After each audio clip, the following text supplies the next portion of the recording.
You're listening to Choose FI Radio. The blueprint for financial independence lives here.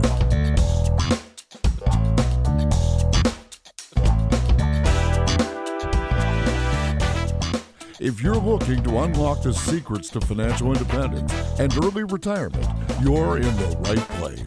Stay tuned and join a community of like-minded people who are getting off the hamster wheel and taking control of their lives in the pursuit of financial independence. Choose FI, your home for financial independence online.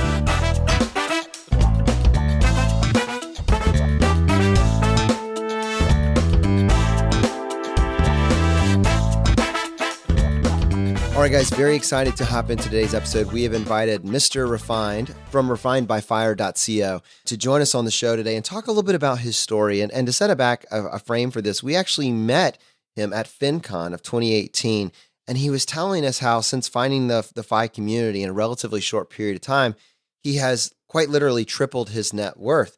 And what was remarkable about that is stacking that to his backstory. And one of the things that he said to us is, guys, I love the content. I've been very motivated by the content that you're producing, and I've made a bunch of these changes and seen the results.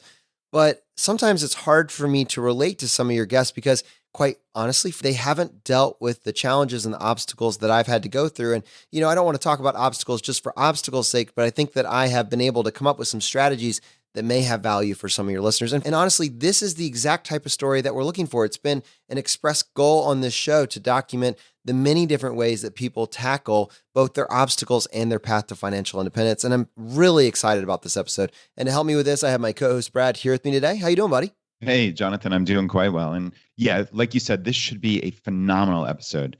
Mr. Refined has increased his net worth threefold since just mid last year. And he's had a tough go at it. He said his life has been really difficult. I have a challenge on the World Wide Web. If anyone has had it worse off than I have, I'll buy them a stiff glass of bourbon. And so far, I've only paid for one glass. So that gives you a sense of where Mr. Refined has been. And the amazingly hopeful part is no matter where you've been, you can always move forward and you can reach FI. And he is on an expedited path. And with that, Mr. Refined, welcome to the show. Hey, thanks, gentlemen. Thanks, guys. It's good to be here. I've really got a lot out of your show, and it's really benefited my life, as you can tell, by tripling the net worth. So thank you guys for putting out everything that you have. When I'm going through your backstory, there's a lot of stuff that you've had to work through. Like me, you had 6 figures of student loan debt. You're raising a child as a single parent and also raising a foster child. And you're also you had to dig your way through 6 figures of medical debt. I mean, there's other stuff here. Like there's a long list of things that in order for you to get to this net worth, you had to kind of come up with a strategy to solve this stuff first. And I'm just curious, like with all the factors, the little bit that I covered and the list of things that I haven't covered, where do we start? Where does your story begin? I guess for benefit of this community, my story probably starts in college, working hard to get accepted to a really good school, figuring out that, the maximum income school isn't necessarily the best education or opportunity in life. And then figuring out that I needed to pivot and transfer to a better university, to a better school situation, and do some geoscholastic arbitrage. Geoscholastic arbitrage. I like that. So 6 figures of student loan debt. Help us piece that together, because that's not community college. Yeah, it was just under 6 figures of student debt by the time I had graduated. And I took a long meandering path through college, ended up going to college for 6 years. I got accepted into, at the time, what was the second best university for, engineering, my major, what I wanted to study. So I felt obligated to go there, but it was insanely expensive. Out of state school at about $30K a semester. So had I gone there for 4 years, I would have racked up well over the student debt that I actually did. So I didn't really like it there. When I got to school, I went because it was the best school I got into. I wasn't thinking of the total education experience. And it was more of like a nerd camp for NASA, boot camp for NASA. Kids were playing video games on weekends. They were going home to their parents. They were just so focused on their study. There was no social element or experience. And I was having conversations with some of the friends from high school, some of the guys that I graduated with, and they were telling me about the fun that they were having in college and the amazing people they were meeting. And I lacked that entire experience. I was dedicated to my studies, but kind of wanted the bigger picture and the bigger experience out of it, and the networking opportunity as well. So ended up transferring to what I thought was just going to be a stepping stone, University of Wisconsin, because they offered a really good scholarship. They offered a pretty good package. So I thought, I'll go there. We'll see how that works. And then I'll figure out where I really want to go next and where I'm going to graduate from. Well, I ended up really liking it there. It was just a great size and a lot of good social environment, and classes were easy, honestly, compared to Colorado School of Mines. At state school, classes were what I would say were super easy. So I was getting good grades, and I'm like, hey, if I'm doing really well and it's easy and I don't have to study and I get to do all these social things and things like join the lacrosse team and join all these organizations and Toastmasters and other things. So I got a much better experience out of it. And then I ended up they had a partner program with the University of Minnesota Institute of Technology. So I got to transfer there and graduate with really about 3 majors, 2 degrees, but 3 majors. So all said and done, I got my tuition down from about $60K a year, I think it was, for out-of-state tuition, if I remember right, to a few $1,000s a year at Wisconsin. And then they had reciprocity with Minnesota. So it was really cheap. All right. I want to make sure that I'm understanding this correctly. So you're basically, initially, you just go to the best school in the world, right? Like, oh, this is the best school, I'm going to go there. And then you're like, wow, this on multiple levels isn't working for me. But I'm not quite sure how you go from Colorado to Wisconsin. And I just want to go back to like my own situation. You know, when I was looking at schools, I grew up in Virginia. I just looked at the Virginia state schools. That was basically my choice. Brad may have, kind of gone outside of that, but like, I certainly wasn't looking at schools in the far Midwest. It wasn't even on my radar. And you not only went to a different state, but you found a very good scholarship package. Like, how did that come on your radar? It was actually just through a friend that I had at the university that I was talking to regularly. She was telling me about how great the school was and how much fun she was having and, the people that she was meeting. And that just sounded appealing. I'm like, gal, I wonder if I could just go there just to have a stepping stone, like, hey, let me just apply. And it was a super easy application process compared to like some of the schools that I had applied to. So I was like, yeah, 1 click and done.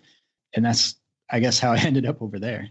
And I just never thought I'd stay. I didn't go there because I thought it was a great school or I expected to stay. I went there really just a stepping stone. Like, I don't want to pay $30K for another semester if I don't graduate from the school that I was originally going to go to and get that degree. I'm like, if I don't graduate, that degree really doesn't matter. That tuition really doesn't matter.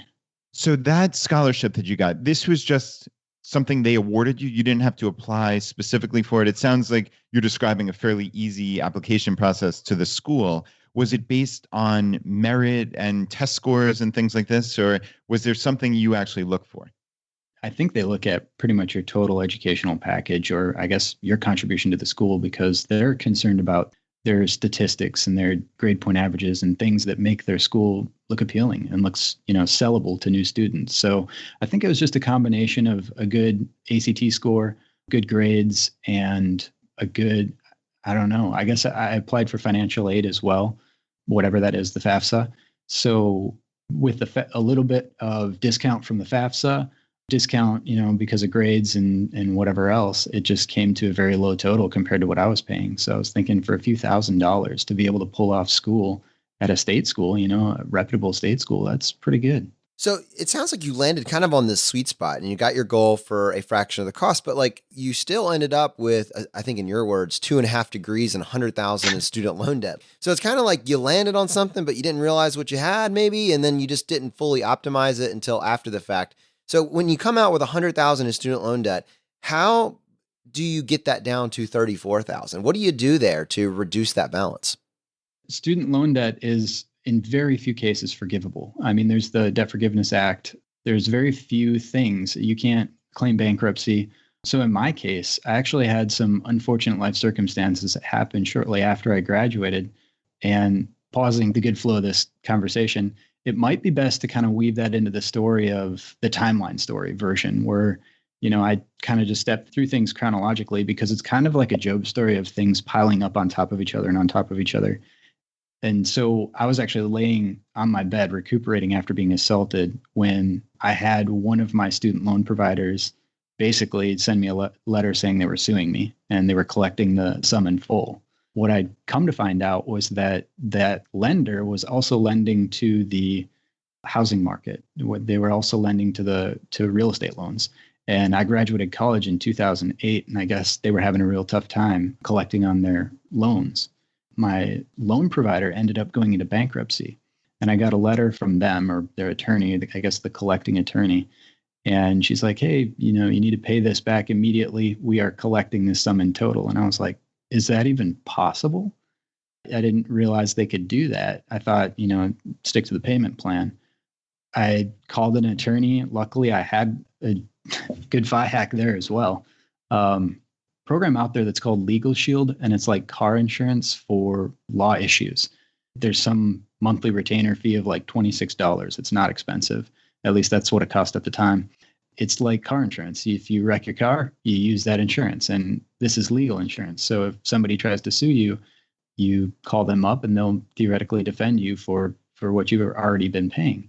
So that lawyer represented me, and they sent a response letter saying, my life circumstances, and just listed that back and said, look, this isn't payable. And my life circumstances at the time sounded, not so great. I just graduated from college. I just had a bunch of debt. I was recently assaulted. I'd spent a month in the hospital, and that's when I got this stinking letter, is when I'm sitting there recovering, thinking, I don't know how I'm going to ever pay off this medical debt. What are these medical bills going to add up to? And then I get this letter from my loan provider that says, oh, and by the way, you owe one of your lenders is collecting in full. Wow. So wait, I have to jump in real quick. I don't understand. Like, was there non-payment at that point? No. There are terms to a loan. Yeah. If you're paying this back according to the terms, how could they just essentially call the loan? Were there more circumstances, or was this just a company that was in dire need of money and they're just sending out letters and hoping essentially that somebody's going to be stupid and pay this back? I don't think that's what it was. I think it was the fact that they were going through bankruptcy. The company that had provided the loan was going through bankruptcy. So the attorney that was representing them was collecting, I think, on behalf of the settlement, and trying to just collect everything in one fell swoop in full. And I got to imagine going around to the different consumers that are having loans with them, they had to probably go through a lot of people to collect all that money. So it was just a one up front and done. And my attorney wrote a response saying, with my life circumstances, that's not even remotely possible to pay that back in any kind of reasonable time frame. And that worked. It was my attorney that called me and said, all right, I've got a settlement. The loan's been absolved. And I was sitting there like, wait, is this some kind of legal term I don't understand? Absolved means it's gone. And she said, yeah, that's it. It's gone. And I'm like, you're kidding me. You just wiped out a huge chunk of my student debt because I couldn't pay it all at once. That didn't even seem right to me. I mean, I had agreed to paying it back at some slow, steady rate. And what she was telling me was that it was entirely absolved and the company doesn't exist anymore, so you can't pay them back, and the collecting attorney is no longer collecting. So I was like, okay, I've got no one to pay back. Wow. That's unbelievable. So in the back of your mind, did this seem real? Do you have this on paper even so many years later? Is there any chance this debt is hanging out there, or is this truly gone? Yeah, it's truly gone. I do have a letter. My attorney sent me a letter kind of verifying, I guess, these things in legal settlement. I never even had to show up to court to do any of this. She was able to handle all of it with this other company. So, and then I monitor my credit report regularly. So I've never once seen that lender come back, pop up, it's gone. That's so cool. So just a quick actionable tip wise, you mentioned this Legal Shield. Was this something that you got this letter and then you paid whatever X dollars a month or a year for Legal Shield, and then they were able to help you right away? Or is this something you had? Is this something somebody can use if they have need of legal services at the moment? Yeah, absolutely. I got it originally because they offered to help you write a legal contract. It was probably because I was running my own landscape and remodeling company to pay my way through college. Because I needed these legal contracts, they offered to do it for $26. I'm like, sweet, I could just have them write it and only pay for a month and then cancel my membership. Well, I never canceled that membership. And it came to be like a really happy mistake because I ended up needing that later. And I looked up some statistics after the fact, and it was like, you're more probable to need legal representation in your life than you are professional medical emergency assistance. And I was like, wow, okay, well, I guess that was a happy mistake just to let it ride.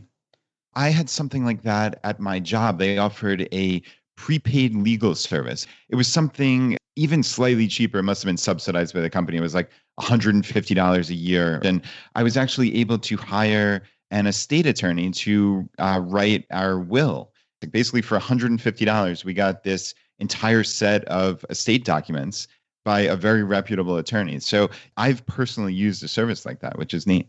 Yeah, that sounds like a very similar service. Mine, I think, offers the same thing where they'll probably write that legal letter, and they do other things. Like a will, for example, is part of that cost or that package. So they'll write a will that can be your last will and testament for your family and for your estate. You know, what's interesting is, and you kind of referenced this, but this student loan purge, if you will, is happening at the exact same time as a massive medical bill. So it's like you're seeing one go away, and at the same time, you were assaulted, beaten half to death, spending a month in the most expensive hotel in the world. That was hospital. And now suddenly you're saddled with another 6 figures of student loan debt from this medical bill. And I'm curious, the fact that, you know, this was obviously outside of your control, and the fact that in the background, suddenly you'd seen, 60, 70 grand of student loan debts disappear. Did that influence your decision to see if there was any way that you could negotiate with the hospital? Yeah, that's a great question. And it absolutely did. When I realized how forgivable money could be, it made me think, where else is money forgivable? Where else can I negotiate? What else can I talk about? So that made me wonder, what else is negotiable?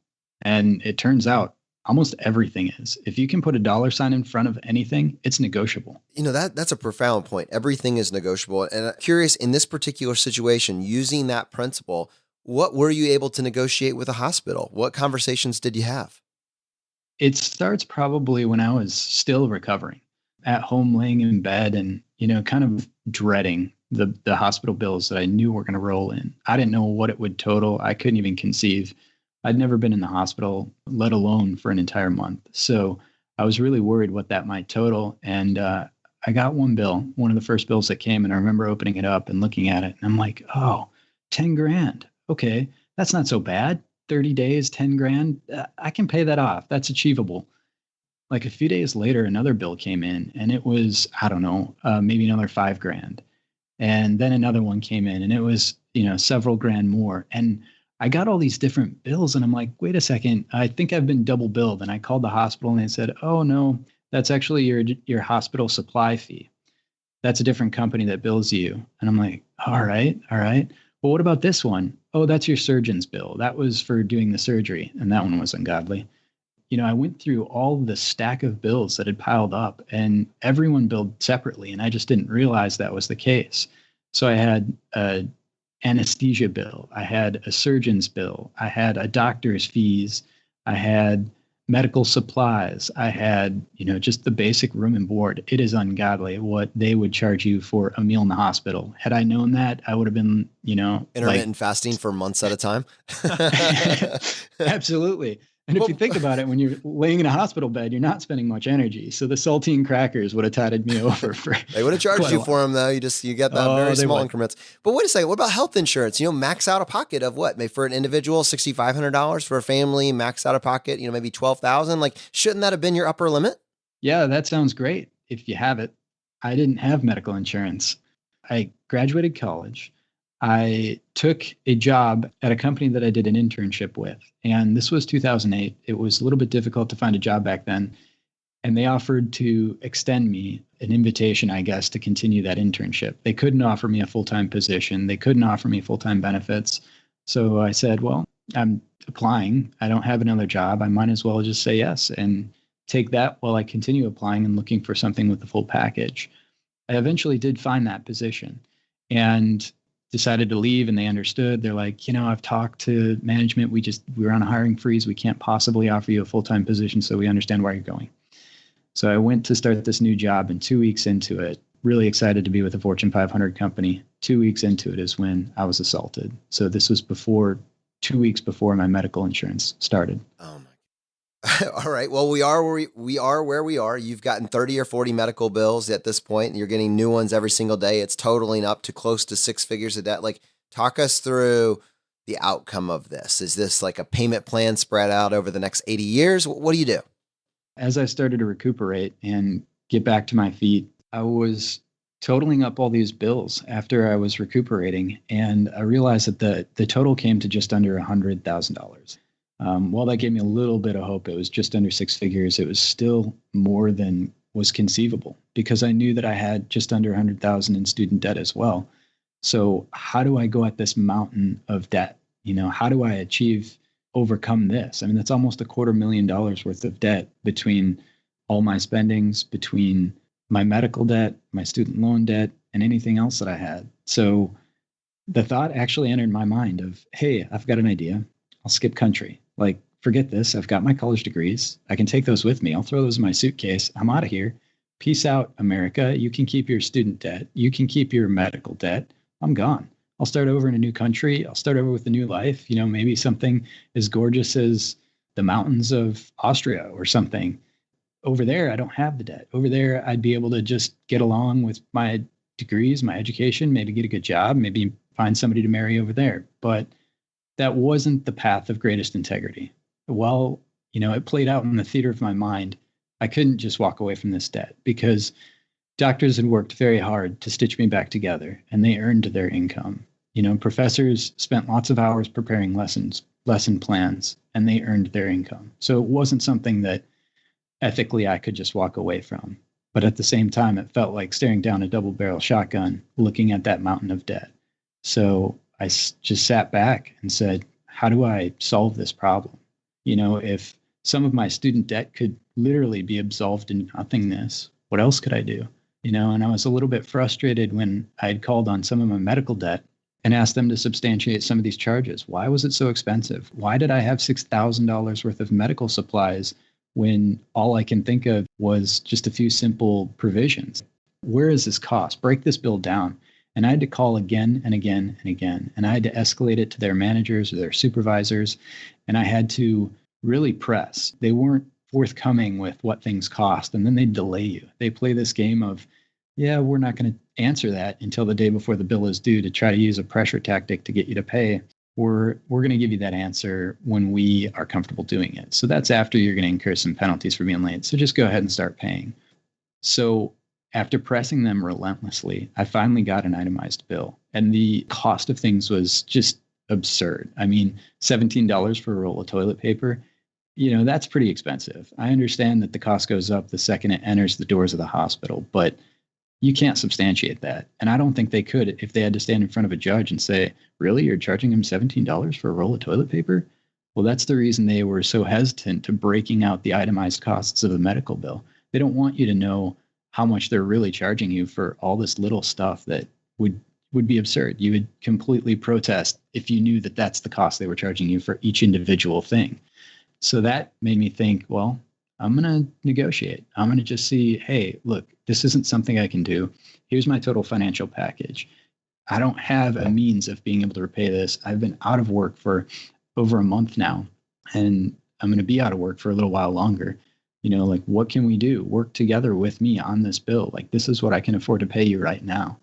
And then they would counter. They'd say, well, okay, well, what if you could pay this? And I realized that everything is negotiable. If you can put a dollar sign in front of anything, it's negotiable. So I negotiated for the term of payment as well as the total amount that was owed. And I had to do that individually with about 6 bill providers because I had 6 different people billing me for this hospital visit. So I was able to work that down a lot. And I remember in some instances, I wasn't able to work it down, and I felt like I've tried everything. I've negotiated. I've told them my story. I've made every point that I can make. And I went home totally defeated, and I just wanted to give up. And I was venting. I remember venting to my girlfriend, I can't do this. I tried everything. I've got nothing else. It's not even worth another phone call. And she said something pretty profound. She just said, well, I know you're not the kind of guy who would give up. I know that you've got this. You never give up on anything. You always push it until it has a solution. And that gave me a lot of hope. The reason that I was venting about it was because I had already mentally given up. It wasn't because I was going to try anymore. I was just basically venting, saying, hey, I tried everything I knew how to do. I give up. Let's move on. But her words of encouragement actually made me go back. They just resonated in my head, and I couldn't get them out of my head. They made me go back and call again the next day and try something different. And just said, all right, what can I do? If nothing else I said worked, could I say this? Could I talk to that person? Have I tried this avenue? Lo and behold, the next day I had a breakthrough. I talked to somebody who was just willing to negotiate, I guess, more than the people that I had talked to. And I was able to negotiate that medical debt down to a sum that was actually pretty achievable. After negotiating all of that down, I was able to sum it up on a spreadsheet, and I said, you know what? I can do this. This is now in the realm of possibility. If I get really dedicated, what would that look like? That looks like me continuing the college lifestyle going forward into my professional career. While my friends are off buying brand new cars and leasing cars and putting down payments on houses, I was living the college lifestyle. I was still eating ramen, and throwing a boiled egg in it for protein. I was still living with like pizza box furniture, and I even moved back in with my dad for a while I was recovering. But those are the things that it took for me to pay off that incredible mountain of debt. That's an incredible story. And buried in there, what I really wanted to highlight at first was that hopelessness of the debt.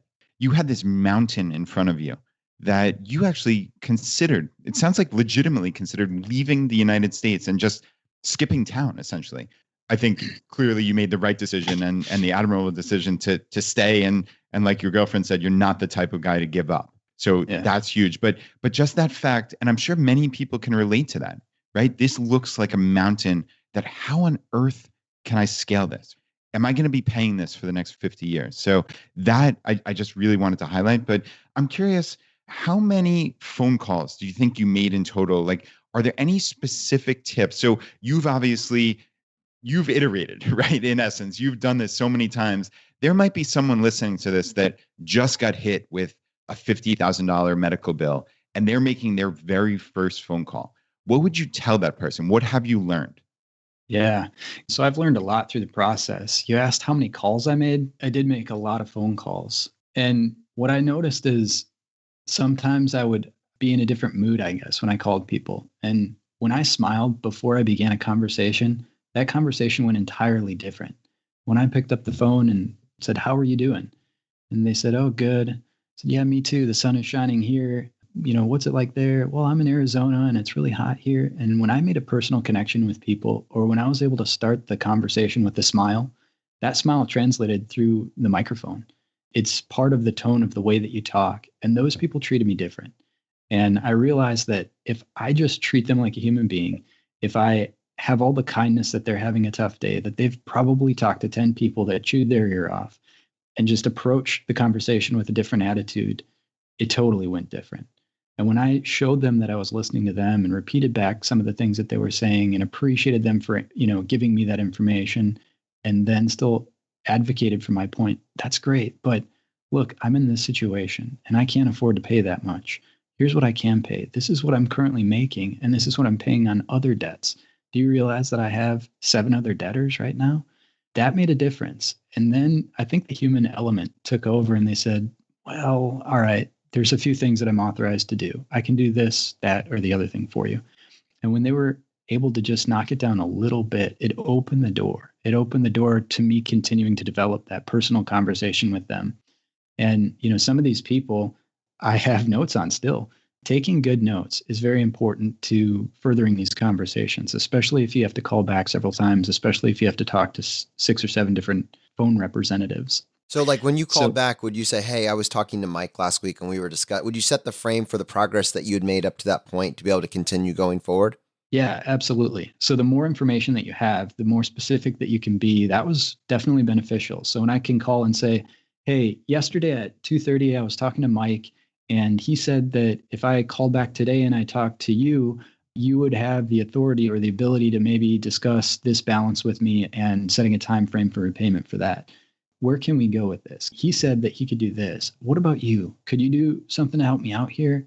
That's awesome, man. Yeah, that's really valuable information. And a lot of people, in order to get to the point where, where we're going with your story, this ability to triple your net worth, in many cases, you have to get rid of the baggage that's come with you up to this point in time. You have to free yourself from these different types of debt. And, looking at the problem differently is something that we've talked about in many other aspects. In debt repayment, it's the same thing. And knowing that things are negotiable is a really big piece of this. I'm curious if we were going to kind of put a number to this.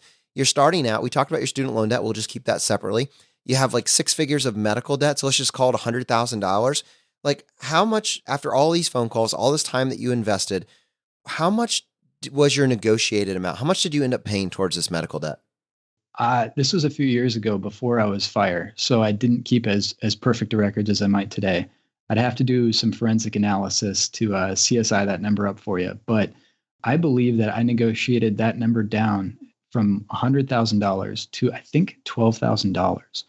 Another part of that equation was that a lot of hospitals offer financial aid. They offer reduced medical fees for people that don't have ordinary levels of income, I guess, or standard, I don't know, average levels of income. They also said that certain states, and this is something everybody would have to check into for their local state, but a lot of states have victims of violent crime programs where sometimes the state or sometimes a private organization will actually cover your medical bills if you don't have insurance and you're the victim of a violent crime. So that's something you definitely have to look into for your specific state and try to connect with these private organizations that will help you pay down that debt as well. So through all that, I think I turned just under $100,000 worth of medical bills into $12,000 of payable.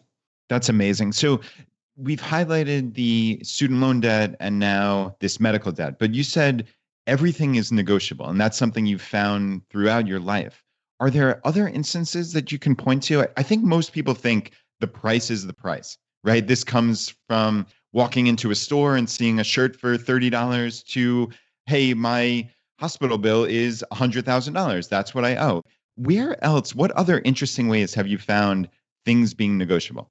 Yeah, absolutely. So having reduced my college expenses, having reduced my medical debt expenses, it gave me the mentality that everything is negotiable. So I've applied that to everything in my life. For example, a recent FI hack I was trying was to reduce my internet bill. So my internet company has increased the price over time as the bandwidth goes through the roof. Like, I think they put me at 200 megabytes. It's just ridiculous speed that I don't necessarily need. And I didn't want to pay for it. And I didn't know that there were other programs out there. But then when one of the cable guys was hooking up a cable to the box in my backyard, he mentioned there was another program. I don't recall the name of that program, but it was effectively a program it was intended to be a program for people of lower income that didn't need the full bandwidth that they were currently offering. And I said, well, how much bandwidth are we talking? He said, 15 megabytes. Well, that's plenty for me to be able to send emails and make calls and do everything that I need to do. Maybe I can only stream one TV at a time, but I don't listen to much TV. I don't watch much TV Maybe I can anymore. only stream one TV at a time. So like, oh, you mean you can't be in multiple rooms watching TV at the same time? You know, 15 is a ton. I think they say you only need like somewhere between 5 to 10 megabits per second to stream video. And like you said, if you're not doing a Call of Duty LAN party in your house, this is not a big issue. I can't believe how much bandwidth people get now and more what they're willing to pay for it.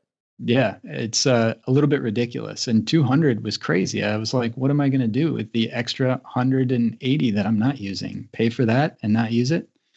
So I agree with you completely. And I don't need 8 screens going in my house at any given time. So one of the stipulations was that you couldn't have internet for the last 30 days. So it was a challenge to myself. You know, I like to do those 30-day challenges. Can I go 30 days without internet? Well, I didn't really need it. And if I turn the clock back to 10 years ago, I didn't have it back then.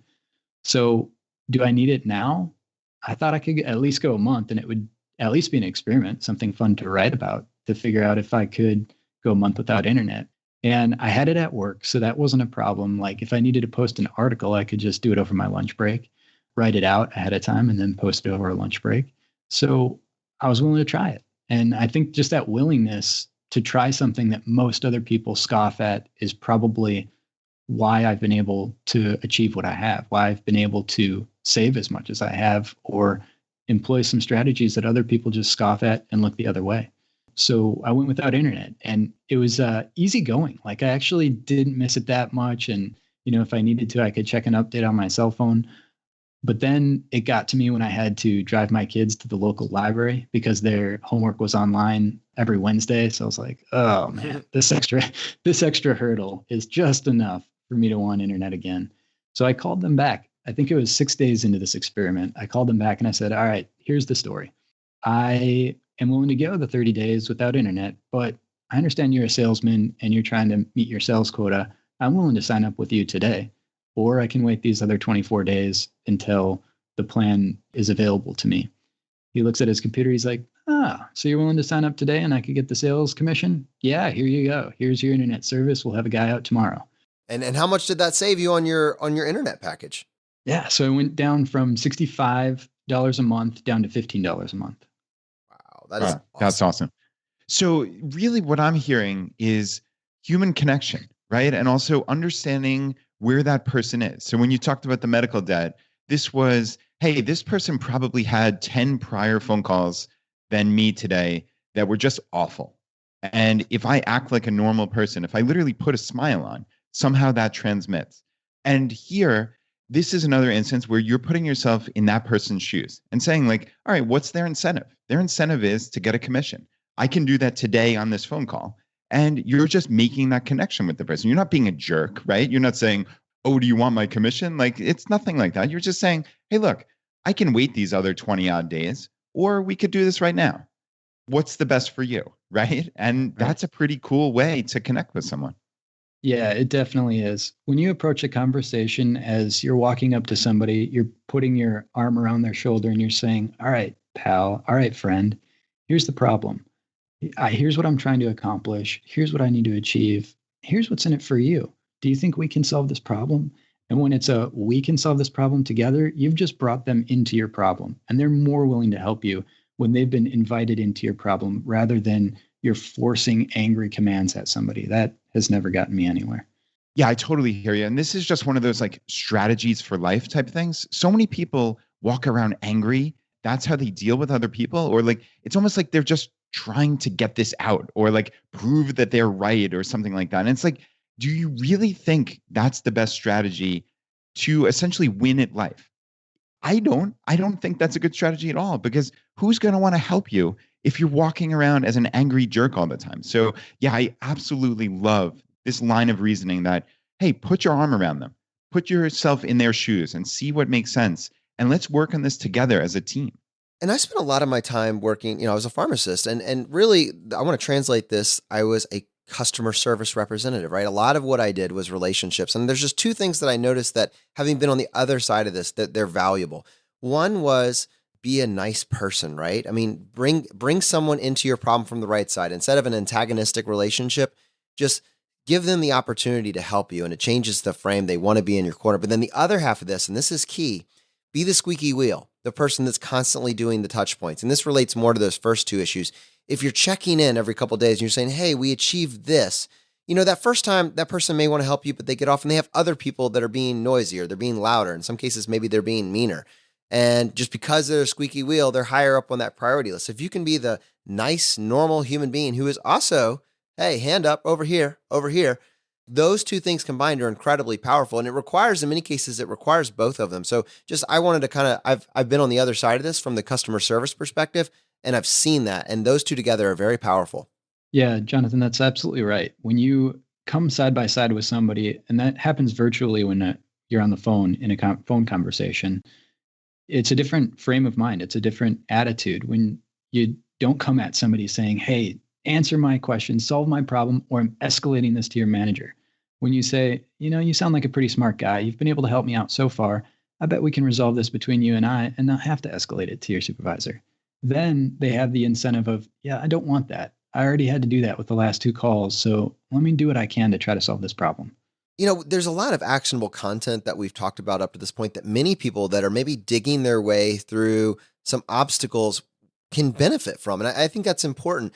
But in your case, you have resolved this and you're on the path to financial independence. And I'm kind of just trying to tie a little bit of a thread here. At what point did you know that financial independence was the objective? And what are some of the exciting moves that you've made to triple your net worth over the last couple of years? Yeah. So having the experience of, being assaulted and having the medical debt, having the student debt that I've had to pay off, almost $200,000 at the onset, before negotiations, before looking for, backdoors or programs that could reduce that. $200,000 was what felt like an insurmountable goal. And I set a goal for myself to pay that off in 5 years, and I achieved it. at 5 years after I'd graduated, I'd paid off all my student loan debt, and I'd paid off all my medical debt. And then I lost my way. I had all this disposable income because I was living on a fraction of what I made to be able to pay off that debt. So I was living very conservatively. I basically projected the college lifestyle forward into my professional career. While all my friends were getting cars, when my friends were buying houses and buying engagement rings, I was still renting. I was still driving a 1998 Honda Civic that was half as old as I was, with rust and dented doors. That's what it took me to be able to pay down that debt. But then after I'd hit that goal, I wasn't driven. Nothing was pulling me forward each day. I didn't have a vision. I just looked at how much money was in my account and said, all right, that's how much I have. That's how much I have to spend. So I let my lifestyle creep. I let it get away.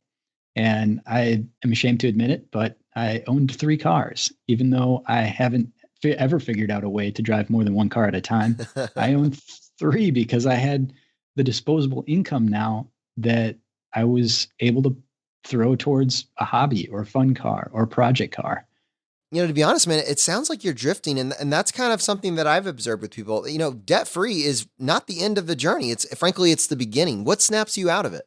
Yeah. So there were a lot of pointers that pointed me towards fire. One of them was I was working at my job and they had cut the bonus down like 50% because their overall company performance wasn't doing well.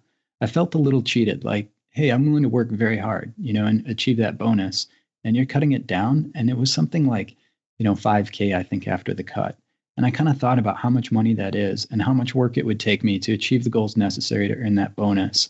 And I worked it backwards to it taking about an hour of extra effort a day that I'd have to stay after work and work towards outside of my daily goals in my job, but towards my bonus goals. I kind of thought about how much time that is and how much I would rather be at home playing with my son, or how much I could work on a side hustle and probably do better than that. And I realized that at the time I think this was a 41% tax bracket. So I think I was at the 25% federal level. And when you add it all together, when you add together the FICA, plus the state tax, plus your local tax, plus the federal tax, it's almost 4 months out of the year or 5 months out of the year that you're working for the government, that you're not able to take that money and keep it for yourself and for your own benefit and your future prosperity and the benefit of your family. So I was thinking about that and realizing that, hey, if I didn't have to pay taxes, I would be able to work 5 months out of the year, or take 5 months out of the year of vacation. That would be incredible. What if I had 5 months of the year off and still made the same amount of income that I made? So instead of going for this work bonus that was kind of, pointless at the time, I guess, I decided to refocus on trying to reduce my tax liability. And I found some programs and figured out some incentives and realized that if I put more towards savings and if I took advantage of dependent care FSAs and HSAs and some of these other tax advantage programs, that I could really reduce my tax liability. And I took my taxes down from the 41% tax bracket to the 9% tax bracket in 1 year. And I ended up getting audited because of it. It was kind of funny. I guess the IRS said, no, people don't do this. Their tax liability doesn't go down that much in a single year. He's doing something illegal. So they looked into my taxes and they found that, of all the thousands of dollars, the tens of thousands of dollars at play, that my calculation was only $300 off, and that I had to produce some extra paperwork, but the audit really wasn't that bad. I think I ended up with $7 worth of fees and penalties because I was $300 off in my calculation. And I kind of laughed about it. I'm saying, wait, I went from 41% taxes down to 9% taxes, and all I have to pay is $7 worth of fees? Like, yeah, this worked. I felt completely empowered, them just kind of confirming that, wow, I was really close. There's a bunch of things that you've actually kind of mentioned just in that little introduction, and I want to explore that further. So there's a few things obviously here. Like, a lot of what you mentioned was looking at your income and prioritizing your time around the people that you value. And so I'm just curious, as a single parent, things like getting childcare for free, reducing your income taxes and building side hustles. Do you have any actionable takeaways for maybe someone that's listening to this today that's in a similar position, wants to find out what other levers maybe they don't know about? Yeah, absolutely. So you mentioned side hustles, and I'm a huge advocate of that. They've been fun, exciting, and educational for me. I've learned a lot from doing them, and it never hurts to have a few lines in the water. Some of them aren't going to produce fish or big bites or even anything. Some you might just have to bait after one after the other. But having multiple lines in the water, sooner or later, one big fish is going to bite on one of those, and that's what's going to propel you forward.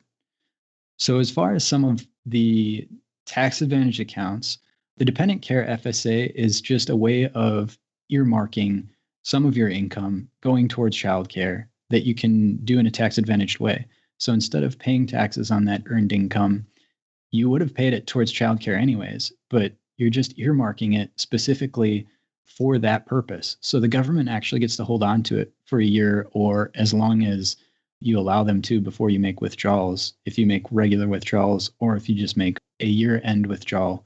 All right, so let's go a little bit farther with that. Someone that has not heard of a dependent care FSA, like, is this something you need to get through your employer? Is this something you can just go and you can get on your own? Like, what are the limitations? Just tell us a little bit more about this vehicle and how someone can use it.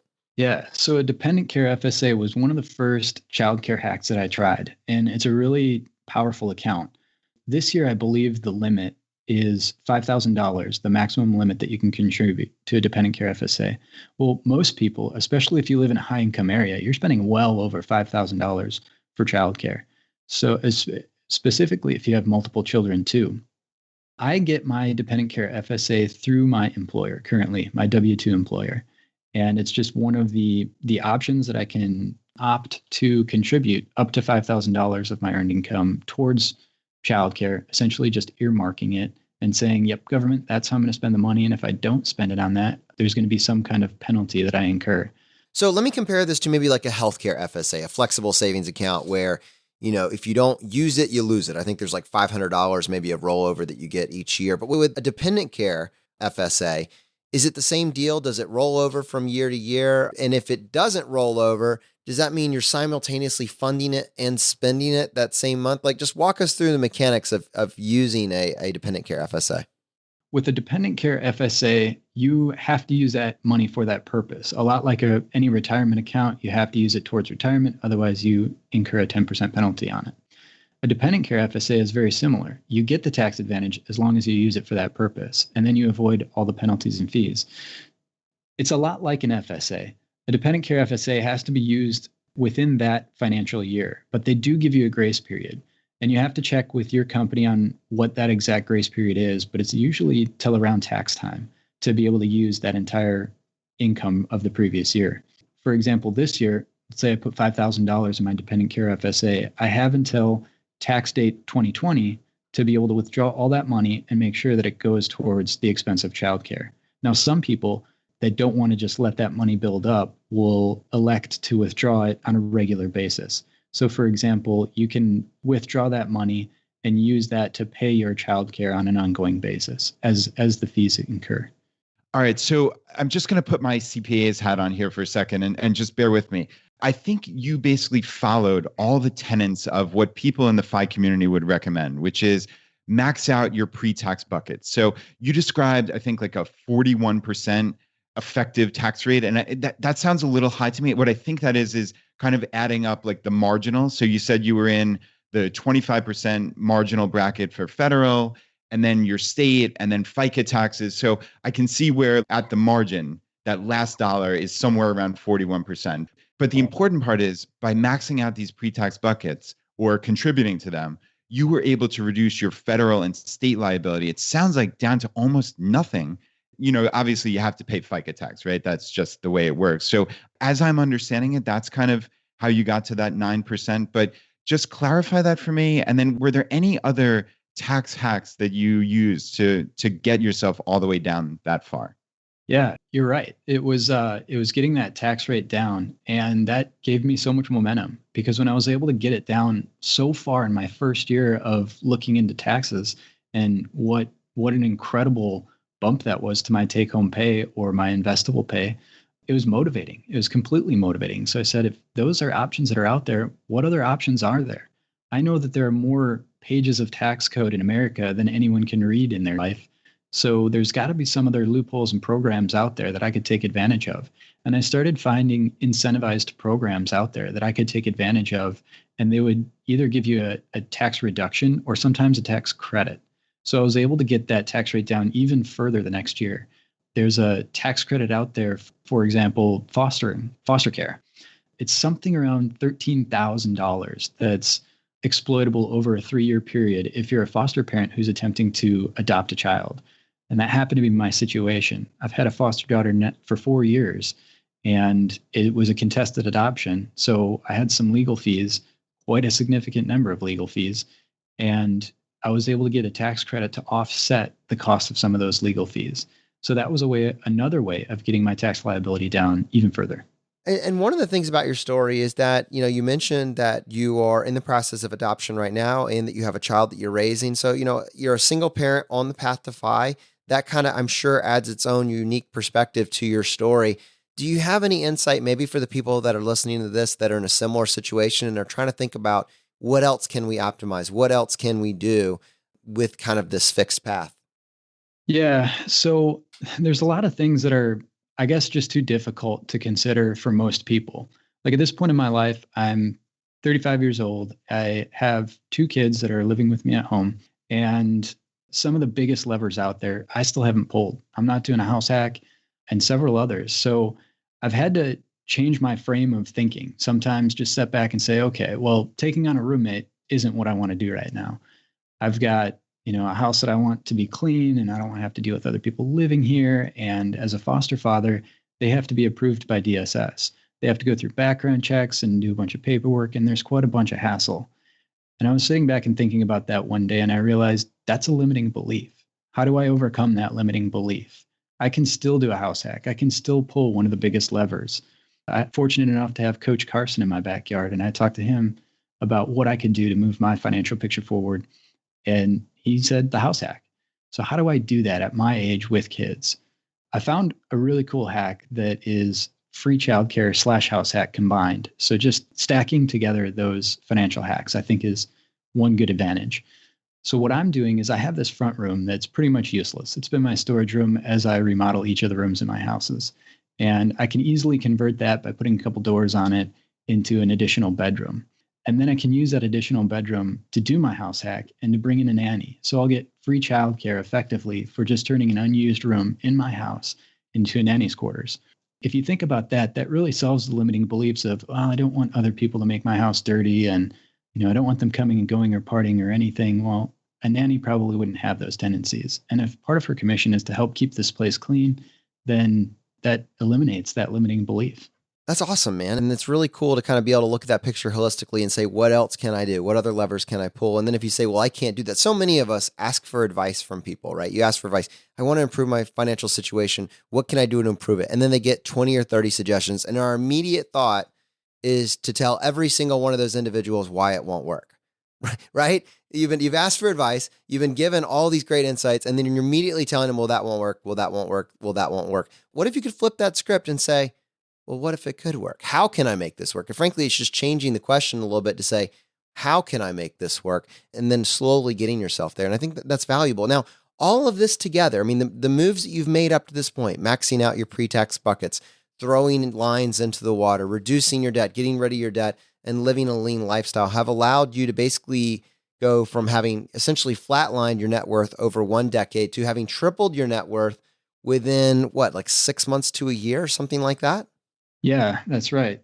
I established some pretty frugal lifestyle living hacks when I was paying off my debt. And then I completely lost my way after that debt was gone and I didn't have a mission. I didn't have a goal anymore. And then when you guys came out with episode 38 and I reconnected with my why, it was completely motivating. Everything changed and my commitment completely changed. My why is one day I went to daycare and I was there to pick up my kids. And my son was really sad. He was looking down at his shoelaces. And I was like, what's wrong? What's going on? Did somebody pick on you at work? You've got to understand, this is like the sweetest boy in the world. He wouldn't hurt a fly. He puts himself in timeout when he feels he's done something wrong. And he says, Dad, I don't deserve allowance this week because I forgot my chore one day. So you don't have to pay me this week. He's the most innocent, sweet child, and you just want to preserve that quality in him. And he's at the 2%, index for body weight and height. So he's a little guy. He's really little. And I'm always worried that people are going to pick on him and destroy that awesome spirit in him. So I'm very defensive about him. And when I saw him so downcast, I'm like, oh man, were the kids at school making fun of you for your big ears? Were they picking on you? Were they pushing you? And I'm looking for black eyes and I'm looking for split lips. And I'm just trying to see if I can find any hints of what's wrong with him. And he's not answering me. And he walks by me without even answering me. And I'm like going crazy, worrying about him. Finally, he says, Dad, I don't want to be the last kid that always gets picked up from daycare. It's lonely here. My gut just sank like a rock. And I realized that I was the one causing him that pain, that I was the one causing him that hurt, and that the reason that he was unhappy was my doing. And that's when I committed. I just said, no matter what it takes, I want to be able to refocus all that time and energy that I'm donating to corporate America and refocus it on my family, my son, my foster daughter, and myself. So I began reclaiming my time, whatever it took, maxing the side hustles, only working on the side hustles when the kids are in bed, trying to be more effective in my daily job. So I had time, additional time to work on my side hustles, using my lunch break to build my brand. Whatever it took, I was 100% committed. And when you guys came out with episode 38, it totally connected with my soul. It was just, that's exactly what I was looking for, to give myself a goal, to get as serious as I was about paying off that debt towards my financial independence and my freedom. That is so awesome. Man, thank you for sharing it. I've got the chills. Brad, do you have the chills? Yeah, I literally have goosebumps. It's crazy. I mean, that is the best why of Phi that I've heard. Sometimes it takes that moment of pain, right? Let's be honest. That is a significant moment of pain when you hear your son say that. But that changed your entire life. It's amazing to have that realization in real time and make changes to make it happen, right? You've tripled your net worth. And I'd love to just, in closing, kind of hear a little summation of your story, where you've gone from and where you are today and where you're going. Yeah. So one thing that I've really been considering is how my goals have motivated me and driven me to success in my life. So I've really been mulling over the idea of the decade challenge, the $1 million decade challenge. And that's to bank $1 million in investable assets over 10 years. That sounds insurmountable, but so did my debt. So did my financial picture when I started paying things off. So I think it's achievable. I mean, we really ultimately are capable of achieving anything that we feel is possible, that we set our minds to, and then we head confidently in that direction, making small bite-sized changes every day. As long as we keep going, I think that's entirely achievable. I mean, if you look at where you guys are at, it's incredible to think, what are you at? Over 5 million downloads now? It keeps growing, man. Yeah, it's been an amazing journey. I would have never imagined that it would have the reach that it does. So in a few years, being heard by millions of people, changing people's lives, people that you haven't even met yet. Luckily, we were able to connect at FinCon, but there's thousands of stories out there that have been changed and molded by your messaging. So maybe I could have that impact. I'd be willing to commit here on this radio show to the $1 million decade challenge. I'd be willing to make that commitment and ask your audience to hold me accountable. Check in with me periodically, how I'm doing towards that goal. Brad, will we still have a show in 10 years? You think we'll still be here? I certainly hope so. All right, man. Well, I have a feeling, and I say this sincerely. I actually think you're going to hit that goal before 10 years. I know that you said it sounds like insurmountable, but I suspect that even in your own mind, you think you can hit that goal inside of 10 years. And I just right here, when you hit that goal, I mean, obviously we'll have you back on the show before then, but definitely when you hit that goal, we're going to have you come back and share it with our audience. Now, on most shows, that would be the end of the episode. But on this show, we would love to give you the chance to tackle the hot seat. Are you ready for this? Yes, I am. In a world drowning in debt and rampant consumption, trapped by the chains of lifestyle inflation, these questions highlight the secrets of those who have broken free. Welcome to the Choose FI Hot Seat.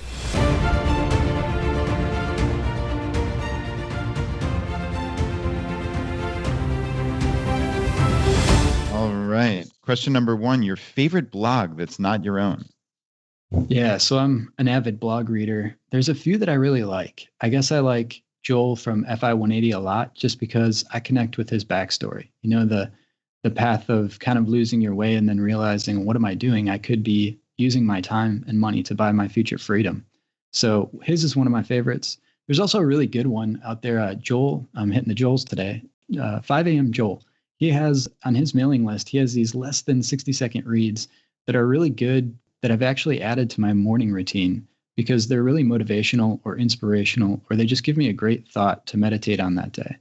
That's actually the second time that 5 a.m. Joel has been mentioned on the show. So it's not something that I've checked out yet, but I definitely will based on your recommendation. Question number 2, your favorite article of all time. Okay, so I would have to go with Mr. Money Mustache's Shockingly Simple Math. A lot of his stuff is just, you need to hit it. You need to know how hopeful it is that you can actually retire in an insanely short period of time. All right. Question number 3, your favorite life hack. So financial hack stacking is really fun, but that's a more advanced strategy. I would say my biggest life hack is massive action hour. I take an hour of every week. Normally, I try to step through at a very slow pace, one action item at a time. In fact, from listening to your podcast and other great podcasts out there, I created this master list of action items that I wanted to step through. And I have something like 160, I think, action items on that are helping me work towards financial independence. But 1 hour a week, I set aside and I do a massive action hour of imperfect and incomplete action. I only take things to about 80% of completion, but I challenge myself not to spend more than 10 minutes on any single item and to just see how many actions I can crush through in that single hour. Give us an example of this. I mean, go a little bit deeper on that. What, like last week or the week before, in this hour, what were you able to accomplish? Yeah, so I'll just try to sprint through my to-do list. For example, I need to email a few people from FinCon. I've got to get that done. So I'll make the email short. It can't be more than 1 or 2 sentences. I need to set up an account. So first I'll just call up and open a new account and not transfer any money or think deeply about that and take things to 80% completion. Like I need to change some code in the blog, or I need to add an email list sign up to the blog, or whatever that thing is. I might just go do the first step and say, all right, I'm going to research the best email service out there and I'm going to set up an account with them. And then I just try to get through as many of those points as quickly as I can. Wow, that's really fascinating. So you're not looking for perfection. You're just looking for massive action. So this really is like a 80-20 analysis, right? Precisely. Yeah, I Pareto that time. So I try to be imperfect and incomplete. Nothing I do during that time goes all the way to completion. It's just a sprint. And normally that gets under my skin because I'm a perfectionist. But what I find in financial independence, what I find has been really useful for me to triple my investable net worth is to not be a perfectionist, is to not worry about completion, is to just iterate, just get something out, get something done, put it on the books and move forward to the next item. It doesn't have to be perfect. I can come back and I can refine it later. I love how you turned Pareto's principle into a verb. That was the best thing ever. It should be. All right. Question number 4, your biggest financial mistake. Wow. So in reflection, I feel like I've led a very difficult financial story, from being almost 100,000 in debt to being assaulted before I had medical insurance, to having kids before I was able to marry, to a lot of things. But I would say my biggest financial mistake is probably not taking action. So I had $10,000, I think, in a HSA account. So it's a health savings account that wasn't invested. And recently I did a calculation to see what the opportunity cost of not taking action on that. 10 years ago, I could have invested that $10,000. And we've had a really good market windfall condition in that time period. And because of those market returns, if I had invested that $10,000, it would have grown to $54,000, which I could have had if I simply took action earlier. The saying is, the best time to plant a tree is 20 years ago. The second best time to plant a tree is today. So I have to forgive myself of past mistakes and just move forward like today is on fire. Wow, that is great advice. I guess that might answer question number 5, but let's see what you come up with. The advice you would give your younger self. I guess the advice I would give my younger self is different. It's different because I think it matters more in life. And that's that the relationship matters more than the message.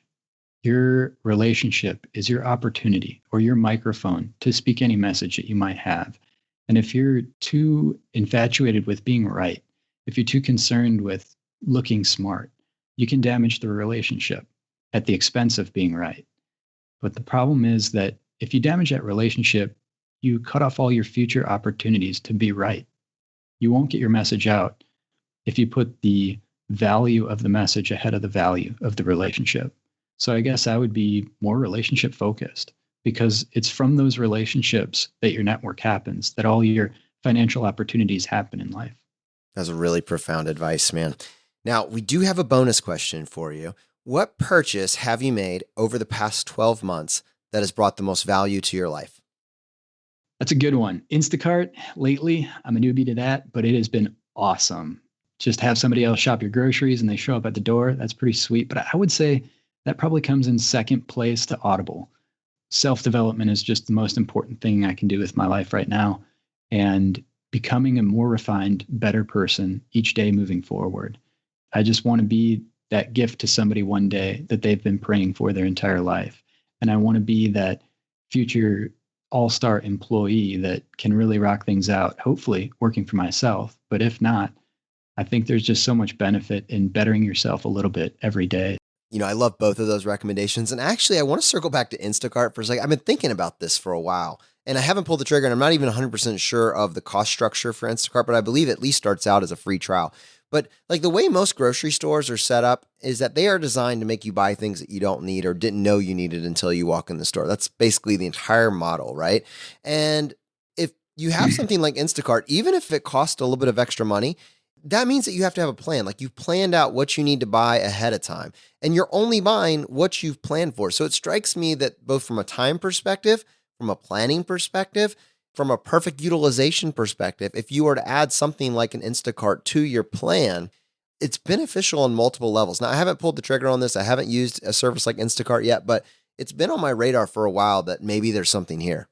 Yeah, Jonathan, there totally is. The Instacart is an awesome hack because remember, not everything is purely a financial decision. It's a life benefit decision. So because I don't have to spend 2 to 3 hours shopping on a Sunday afternoon, I can red X my Sunday afternoons for family time. And now instead of me going to the store with a bunch of screaming young kids trying to get stuff in a cart while I'm cleaning up jars that the kids knock off shelves, I'm at home playing board games with my kids, and the groceries just show up to the door. Not only do I save time, but I'm also saving money because I'm not going through the store and picking up those extra 2 or 3 or 15 things that weren't on my list that I just saw and had to put them in the cart. So I'm really sticking to a better budget by not buying these additional items. And yeah, there is a little bit of cost to it, but that's well below, my Vicki Robbins calculated dollars per hour all said and done. So to pay somebody else a little fee to do that shopping for me, awesome. 100% worth it. Mr. Refined, this has been amazing. Someone's heard this episode and so much of your own life situations mirror their own, or they know someone that's kind of going through some of this same stuff. They relate to your story. They want to connect with you. They want to connect with your content. What is the best way for someone to contact you and find out more about what you're doing? I'm on most of the social medias, except for Facebook. They've shut me down like 4 times. So I'm easy to find there. Also, the blog is the best way to get a hold of me. So that's refinedbyfire.co. That's .co. And you can read about the author if you want to hear a little bit more about me. I have a pretty long backstory, so there's definitely a lot to unpack there. Thank you so much for coming on the show today. This has been amazing. Thank you, guys. To our audience, if you got value from today's episode, and if you've been getting value from the episodes up to this point, just take 1 second and press the subscribe button on the platform you're listening to this on. It just lets the providers know you're getting value from the show and you want to be here when we produce additional content. If you want to support us in what we're doing here at ChooseFI, here are 4 easy ways. 1, leave us an iTunes review. To do that, just go to choosefi.com/iTunes. 2, use our page to sign up for travel credit cards. If you want to travel the world with miles and points instead of your hard-earned dollars, then just go to choosefi.com/cards and get started today. 3, if you're working on the milestones of FI, set up a personal capital account to track your progress and use our affiliate link. It's completely free, and just go to choosefi.com/PC. P as in Paul, C as in cat. And 4, and most importantly, find your friends, coworkers, and family members who might be open to this message and tell them about the podcast. Have them start with episode 100. It is a fantastic starting place. All right, my friends, the fire is spreading. We'll see you next time as we continue to go down the road less traveled. You've been listening to Choose FI Radio Podcast, where we help middle-class America build wealth, one life hack at a time.